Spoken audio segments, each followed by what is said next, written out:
চলো আজকে আলু দিয়ে কষা কষা খাসির মাংস রান্না করা যাক। তার জন্য আমি প্রথমে আলুটাকে লাল করে ভেজে নিয়ে তুলে নিচ্ছি। তারপরে ওই কড়াইয়ে আমি একটা মিডিয়াম সাইজের পেঁয়াজ এবং 4টে কাঁচা লঙ্কা দিয়ে ভালোভাবে ভেজে নিচ্ছি এবং এর সাথে দিচ্ছি একটি তেজপাতা এবং 3টে এলাচের টুকরো। তো এটাকে ভালো করে ভেজে আমি দিয়ে দিচ্ছি মাংস।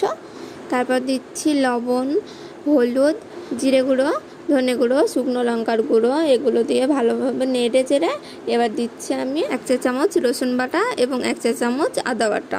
আমার সব রকমের মশলা দেওয়া কমপ্লিট। এবার আমি ততক্ষণ পর্যন্ত অপেক্ষা করবো যতক্ষণ মশলা থেকে তেল ছেড়ে আসছে। এই যে দেখছো মশলা থেকে তেল ছেড়ে এসছে। এবার আমি দিয়ে দেবো এতে ভেজে রাখা আলুটা দিয়ে এবার অল্প একটু কষিয়ে আমি এতে পরিমাণ মতন জল দিয়ে দেবো। পরিমাণের থেকে একটু বেশি দিতে হবে, কারণ এটি প্রেসার কুকারে সিদ্ধ হবে না, এটি কড়াইয়েই সিদ্ধ হবে, তাই জলটা একটু বেশি করেই দিতে হবে।